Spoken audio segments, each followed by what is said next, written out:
ආයුබෝවන්. අද මේ මඟ පෙන්වීමෙන් අපි කතා කරන්නේ රාජ්‍ය සේවයේ නියුතු නිලධාරීන්ගේ වෘත්තීය ජීවිතයේ ඉතාමත් වැළගත් සම්දිස්ථානයක් වෙන කාර්යක්ෂමතා කඩයින් එහෙමත් නැත්නම් EB විභාගය ගැනයි. ඇත්තටම මේ විභාගයට ඔන්ලයින් අයදුම් කරන එක ගොඩක් දෙනෙක්ට ලොකු හිසරදයක් වෙලා තියෙනවා. ඉතින් අද අපේ අරමුණ වෙන්නේ මේ සම්පූර්ණ අයදුම් කිරීමේ ක්‍රියාවලිය කිසිම ආතතියකින් තොරව ඉතාම පැහැදිලි මාර්ගසිතියමක් විදියට ඉදිරිපත් කරන එකයි. මේක අවසන් වෙනකොට කිසිම තාක්ෂණික ගැටලුවක් නැතුව කොහොමද සාර්ථකව ආයුම්පතක් යොමු කරන්න කියන එක ගැන සම්පූර්ණ අවබෝධයක් ලබා ගන්න පුළුවන්. මේ සම්පූර්ණ ගමන අපි ප්‍රධාන කොටස් 6කට බෙදාගෙන තමයි සාකච්ඡා කරන්නේ. ආරම්භ කිරීමට පෙර වැදගත් නීති, පද්ධතියට පිවිසීම සහ පිරවීම, නිවැරදිව ගෙවීම කිරීම, අවසාන ඩිජිටල් ඉදිරිපත් කිරීම, අයදුම්පත තැපැල් කිරීම සහ අවසාන වශයෙන් මතුවිය හැකි ගැටලු සහ ඒ සඳහා වන රණනීති තමයි අපි අද කතා කරන්නේ. හොඳයි. අපි යමු පළමු පියවරට. ඒ තමයි ආරම්භ කරන්න කලින් අපි දැනගෙන ඉන්නම ඕනි වැදගත් නීති. මේ සම්පූර්ණ ක්‍රියාවලියම කුරුළු බැල්මකින් බැලුවොත් ප්‍රධාන කඩයිම් 5ක් පසු කරන්න තියෙනවා. මුලින්ම පද්ධතියට ඇතුළු වීම. ඊළඟට පෝරමය පිරිවීම. ඊට පස්සේ ගෙවීම් කටයුතු කිරීම.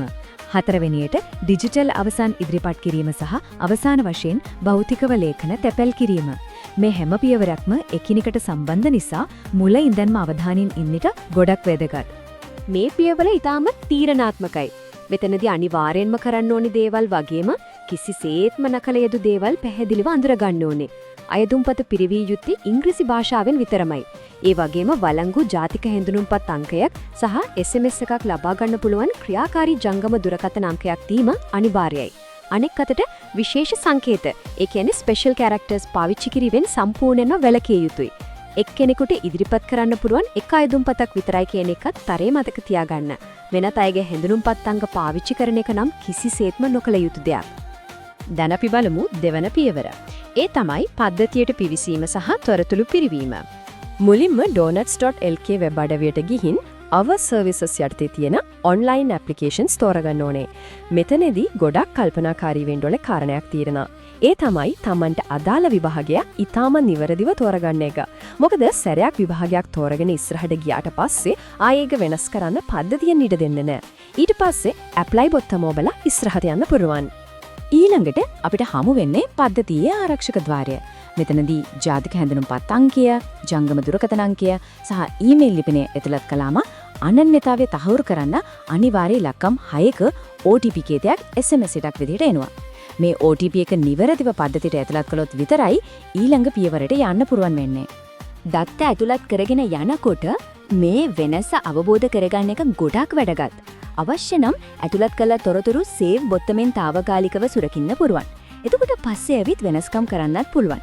හැබැයි සියලුම තත්ත්ව නිවැරදි කියලා තහවුරු කරගෙන ඉවර නම් විතරක් ඊළඟ පියවරට යන්න අදාළ බොත්තම ක්ලික් කරන්න. નિયમિત දිනට කලින් සම්පූර්ණයෙන්ම අයදුම්පත සබ්මිට් කළේ නැත්නම් తాවකාලිකව සේව් කරලා තිබ්බා කියලා ඒක බාරගන්නේ නැති බව අනිවාර්යයෙන්ම මතක තියාගන්න. අපි දැන් යමු තුන්වෙනි පියවරට. මේක තමයි ගොඩක් අයට වැරදෙන ඒ නිසාම නිවැරදිවම කළ යුතු ගෙවීම සිදු කිරීමේ පියවර. පද්ධතියෙන් අයදුම් කරුවන්ම කාණ්ඩ දෙකකට වෙන් කරනවා. පළමු වතාවට මේ විභාගයට මුහුණ දෙන අයට විභාග ගාස්තු ගෙවන්න අවශ්‍ය වෙන්නේ නැහැ. කෙලින්ම ගෙවීම් පියවර මගහැරලා ඉස්සරහට යන්න පුළුවන්. හැබැයි නැවත වරක් විභාගයට පෙනී සිටින අය නම් Taman පෙනී සිටින විෂයන් ගණන ඇතුළත් කරලා අනිවාර්යෙන්ම මුදල් ගෙවීමේ ద్వාරය වෙත යන්න ඕනේ. ගෙවීම් කරන්න ප්‍රධාන ක්‍රම 3ක් දීලා තියෙනවා. පළවෙනි එක ක්‍රෙඩිට් හෝ ඩෙබිට් කාඩ් පාවිච්චි කරන එක. මෙතනදී 1.7% එකක සේවා ගාස්තුවක් එකතු වෙනවා.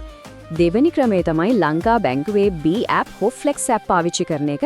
මේක සම්පූර්ණයෙන්ම නොමිලේ කරන්න පුරාන් ක්‍රමයක්. තුන්වෙනි එක ලංකා බැංකු ශාඛාවකට ගිහින් ගෙවන එක. හැබැයි එතනදී රුපියල් 20ක අමතර ගාස්තුවක් අය වෙනවා. මෙන්න මේ අනතුරු ඇඟවීම ගැන නම් ගොඩක්ම සැලකිලිමත් වෙන්න ඕනේ. කිසිම හේතුවක් නිසාවත් කෙලින්ම බැංකුවට ගිහින් සාමාන්‍ය මුදල් තැන්පතු පත්‍රිකා, ඒ කියන්නේ direct bank deposit slips පාවිච්චි කරලා සල්ලි ගෙවන්න එපා. බැංකු ශාඛාවක් හරහා හරි BOC app හරහා හරි ගෙවනව නම් අනිවාර්යෙන්ම පද්ධතියෙන් දෙන E අකුරෙන් පටන් ගන්න සුවිශේෂී E reference අංකය පාවිච්චි කරන්නම ඕනි. මේක අතිශයින්ම තීරණාත්මකයි. සල්ලි ගෙවුවට පස්සේ වැඩේ ඉවරයි කියලා හිතන්න එපා. නැවතත් පද්ධතියට log වෙලා continue after payment කියන බටනම ක්ලික් කරන්න ඕනේ. ඊට පස්සේ අර අපි කලින් කතා කරපු තීරණාත්මක reference අංකය මෙතන ඇතුළත් කරලා proceed කළම විතරයි අයදුම්පතේ අවසාන පියවරට යන්න පද්ධතියෙන් ඉඩ දෙන්නේ. දැන් අපි ඇවිත් ඉන්නේ 4 වෙනි පියවරට. ඒ තමයි අවසාන ඩිජිටල් ඉදිරිපත් කිරීම. මේක තමයි ආපසු හැරෙන්න බැරිම තැන. අවසන් වරට අයදුම්පත සබ්මිට් කළ මොහොතේ ඉඳන් ඒකේ තියෙන දත්ත පද්ධතියේ ඇතුලේ ස්ථිරවම ලොක් වෙනවා. ඒ කියන්නේ ඊට පස්සේ එක අකුරක්වත් එක ඉලක්කමක්වත් වෙනස් කරන්න කිසිම විදිහකින් අවස්ථාවක් ලැබෙන්නේ නැහැ. ඒ නිසා ඉස්සරහට යන්න කලින් තමන් යටුලත් කරපු විස්තර 100 වතාවක් හරි පරීක්ෂා කරලා බලන එක අතිශයම වැදගත්. අවසන් තහවුරු කිරීම කරන්න කලින් විභාග දෙපාර්තමේන්තුවේ කොන්දේසි වලට එකඟ වෙන්නත්, සැපියූ තොරතුරු නිවැරදි කියලා සහතික වෙන්නත් තිරේ පේන තියෙන චෙක් බොක්සස් දෙකේම ටික් කරන්න ඕනේ. ඊට පස්සේ විතරයි ඊටමත් කල්පනාකාරීව complete and submit බොත්තම ක්ලික් කරන්න ඕනේ. පස්වන පියවර. ඩිජිටල් ලෝකයෙන් එළියට එලිත් අයදුම්පත තැපැල් කිරීමේ ක්‍රියාවලියයි දැන් අපි බලන්නේ. ඩිජිටල් වෙරිටික ඉවර වුණාට තැපැල් කන්තරුවන් බේරෙන්න බෑ. අර අගුළු වැටෙනු අවසන් අයදුම්පත මුද්‍රණය කරගන්න ඕනේ. ඊට පස්සේ ඒකට අත්සන යොදලා ආයතන ප්‍රධානියාගේ, ඒ කියන්නේ head of department ගේ සහතිකය සහ අත්සන ලබා ගන්න එක අනිවාර්යයි.